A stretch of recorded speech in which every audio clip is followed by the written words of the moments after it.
अस्सलाम वालेकुम and welcome again in bio for you. और आज का जो हमारा लेक्चर है वो है इलेक्ट्रॉन ट्रांसपोर्ट चेन। हम इस पूरे जो इलेक्ट्रॉन ट्रांसपोर्ट चेन है उसको हम डिफरेंट फेजेस में डिस्कस करेंगे। मींस पहले मैं आपको कंपोनेंट्स बताऊंगा, उसके बाद फिर हम उसके इलेक्ट्रॉन्स के फ़्लो पे चलेंगे।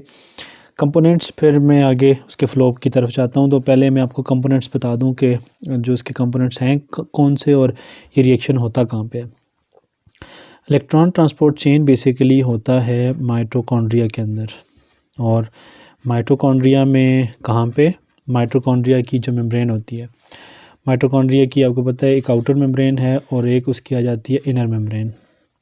तो इनर मेम्ब्रेन उसकी फोल्डेड है, अंदर से इस तरह से उसने फोल्ड्स बनाए हुए होते हैं अंदर की तरफ। तो इन फोल्ड्स उन्हें हम कहते हैं और इन फोल्ड्स को हम कहते हैं क्रिस्टी।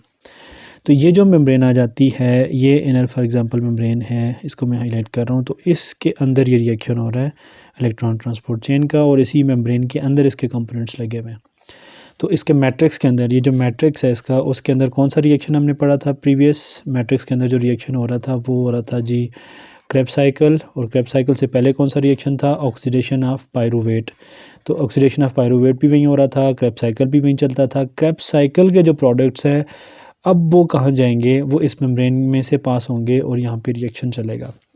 इलेक्ट्रॉन ट्रांसपोर्ट चेन यहाँ पे मौजूद है और इसी के अंदर से ये फ़्लो करेंगे वो जो जो प्रोडक्ट्स बने थे क्रेब्स साइकिल से। ये इसका इंटर मेम्ब्रेनल स्पेस है, ये भी इम्पोर्टेंट है। इंटर मेम्ब्रेनल स्पेस वो स्पेस जो कि इन दो मेम्ब्रेन्स के बीच में आ जाती है। तो इस स्पेस की इम्पोर्टेंस एनर्जी की प्रोडक्शन के हवाले से है, वो भी हम डिस्कस करेंगे। तो पहले कंपोनेंट्स पे चलते हैं कि इस मेम्ब्रेन के अंदर जो कंपोनेंट्स लगे हुए हैं वो कंपोनेंट्स कौन कौन से हैं और फिर वो वर्क किस तरह से करते हैं, वो फिर नेक्स्ट फेज़ में हम डिस्कस करेंगे।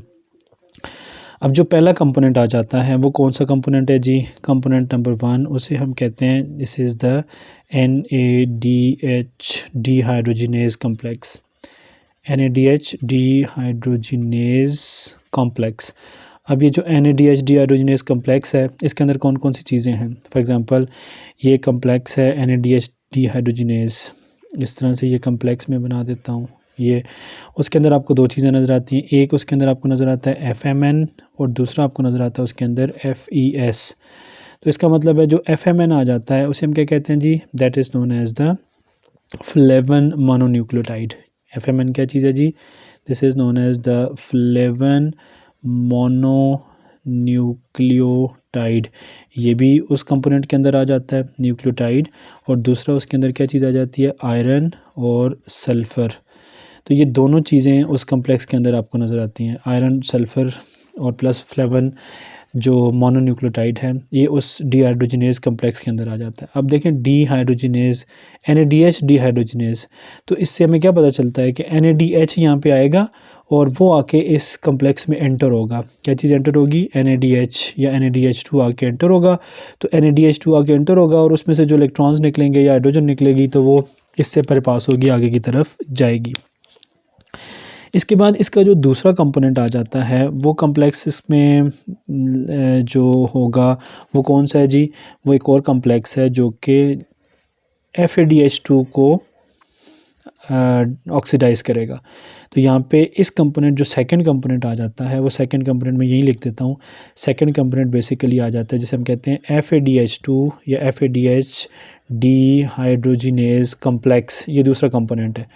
सो FADH डिहाइड्रोजिनेज कम्प्लेक्स जो यहाँ पे आके FADH2 इस जगह पे आके एंटर होता है और यहाँ आके एंटर होगा तो अपने जो इलेक्ट्रॉन्स हैं वो यहाँ डिलीवर करेगा।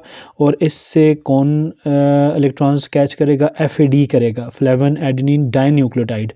यहाँ पे क्या लगा हुआ था, फ्लेवन मोनोन्यूक्लियोटाइड था, एडेनिन मोनोन्यूक्लियोटाइड। यहाँ पे FAD फ्लेवन एडेनिन डाइन्यूक्लियोटाइड है और दूसरा जो कंपोनेंट उसके साथ लगा हुआ होता है वो आयरन सल्फ़र ही लगा हुआ है।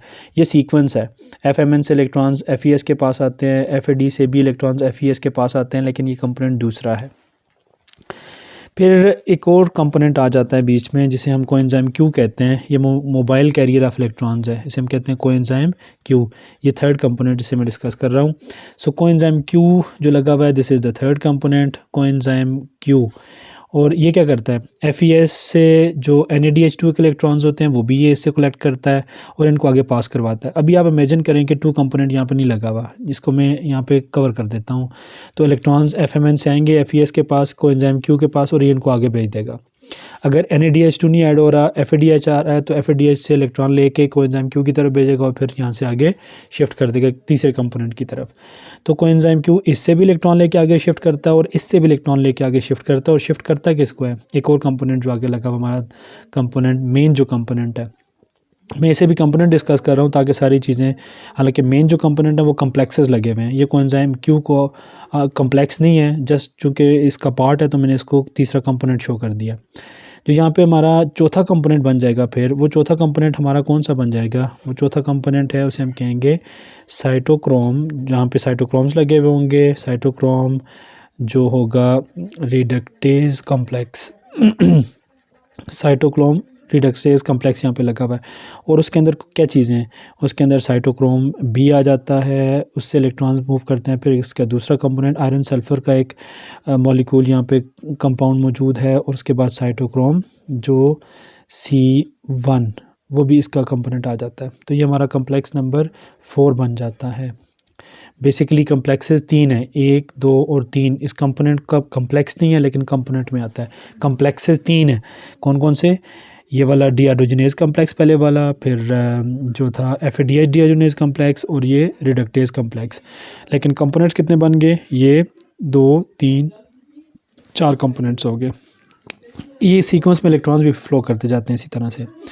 फिर एक और कंपोनेंट आ जाता है बीच में, और उस कंपोनेंट को हम कहते हैं जो बीच में लगा हुआ है यहाँ पे, that is the cytochrome C। Cytochrome C आपके पास कितना कौन सा component? It is the 5th component, sorry ये 5th कंपोनेंट। उसके बाद फिर एक और कम्प्लेक्स लगा हुआ होता है और वो कम्प्लेक्स यहाँ मौजूद है, और उस कम्प्लेक्स का नाम क्या है जी? This is cytochrome oxidase complex. Cytochrome oxidase complex. और ये कौन सा कंपोनेंट? ये 6th कंपोनेंट है। तो 6 कंपोनेंट्स हैं इस पूरे जो मेम्ब्रेन के अंदर, जो ये जगह मैंने आपको बताई है। पहला कंपोनेंट, फिर दूसरा, तीसरा, चौथा, पांचवा, छठा, इस तरह से सीक्वेंस में ये कंपोनेंट्स लगे हुए होते हैं। तो ये लास्ट जो कंपोनेंट है वो कौन सा है जी? ये हमारा साइटोक्रोम ऑक्सीडेज कम्प्लेक्स आ जाता है। और इसके अंदर क्या चीज़ें हैं? साइटोक्रोम A है इसके अंदर, और फिर यहाँ से मूव करते हैं साइटोक्रोम A3। साइटोक्रोम A3 है फिर, और यहाँ से इलेक्ट्रॉन्स फाइनली निकलते हैं। और फिर आगे कौन होता है? ये इलेक्ट्रॉन्स यहाँ पे 2 निकलते हैं इसमें से, और फाइनली इन इलेक्ट्रॉन को कैच करने के लिए यहाँ पे क्या चीज़ होती है? ऑक्सीजन। लेकिन वो मैं आपको बताऊँगा उस प्रोसेस के अंदर। अब आप यहाँ इन कंपोनेंट्स को आपने देख लिया। Again total component 6। कम्प्लेक्सेस कितने हो गए यहाँ पे? There are 4 complexes. एक NADH डीहाइड्रोजनेज कम्प्लेक्स जहाँ पे NADH2 अपने इलेक्ट्रॉन्स आके डिलीवर करेगा। एक FADH2 डीहाइड्रोजनेज कम्प्लेक्स जहाँ FADH अपने इलेक्ट्रॉन्स भेजेगा। फिर FADH रिडक्टेज कम्प्लेक्स से डीहाइड्रोजनेज कम्प्लेक्स से और NADH डीहाइड्रोजनेज कम्प्लेक्स से इलेक्ट्रॉन्स मूव करेंगे किसकी तरफ? कोएंजाइम Q की तरफ। कोएंजाइम Q इनमें से इलेक्ट्रॉन को पिक करेगा, इससे भी और इससे पिक करेगा, इसको दे देगा, फिर यहाँ चला जाएगा, इलेक्ट्रॉन्स पिक करके डिलीवर करता रहेगा। ये मोबाइल इलेक्ट्रॉन कैरियर है कि यहाँ से पिक करेगा, आगे डिलीवर कर देगा, फिर वहाँ चला जाएगा, फिर इस तरह से। और ये यहाँ से भी वो इलेक्ट्रॉन्स को पिक करेगा और आगे साइटोक्रोम जो रिडक्टेज कम्प्लेक्स है उसे डिलीवर करेगा। साइटोक्रोम B FES को, फिर साइटोक्रोम C1 को, फिर साइटोक्रोम C को, उसके बाद फिर आगे कम्प्लेक्स जो आपका आ जाता है साइटोक्रोम ऑक्सीडेज कम्प्लेक्स, उसकी तरफ इलेक्ट्रॉन्स आ जाएंगे, यहाँ से मूव करेंगे और यहाँ इलेक्ट्रॉन फाइनली ऑक्सीजन को कैच कर लेगा। रिएक्शन हमारा यहाँ पे कंप्लीट हो जाएगा। सो ये कंपोनेंट्स हो गए। तो कितने कंपोनेंट्स हो गए जी total? There are 6 components. 6 components को अगर मैं काउंट करूं तो 6 कंपोनेंट्स में पहला कंपोनेंट कौन सा है? Number 1 NADH2 dehydrogenase complex. Number 2 FADH2 dehydrogenase complex. Number 3 coenzyme Q। ये कंपोनेंट्स बता रहा हूँ। Number 4 cytochrome reductase complex. Number 5 cytochrome C, ये भी कोएंजाइम Q की तरह काम करता है। Cytochrome oxidase complex number 5। Number 6 cytochrome oxidase complex. तो कंपोनेंट्स हो गए 6। और अगर मैं कम्प्लेक्सेस की बात करूं तो कम्प्लेक्सेस कितने हैं? इसको भी आप बीच में से अलग कर लें और इसको भी आप बीच में से अलग कर लें तो बाकी कितने कंपोनेंट बच गए? 4। सो आपके 4 कम्प्लेक्सेस हैं, 2 बीच में मोबाइल कैरियर्स लगे हुए हैं, 4 कम्प्लेक्सेस लगे हुए हैं। तो टोटल कंपोनेंट्स कितने हो गए? 6 कंपोनेंट्स जो यहाँ इलेक्ट्रॉन ट्रांसपोर्ट चेन में मौजूद हैं। और फंक्शन किस तरह से करते हैं ये नेक्स्ट वीडियो में मैं आपको बताऊँगा। और सब्सक्राइब कर लें बायो4यू को and press the bell icon. Also share the lectures. फिर जो कमेंट सेक्शन है उसमें मुझे बताएं भी, डिस्कशन करें मुझसे और क्वेश्चन भी पूछें मुझसे कि जो चीज़ आपको अगर समझ नहीं आई तो। नेक्स्ट वीडियो में दोबारा आपसे मुलाकात होगी।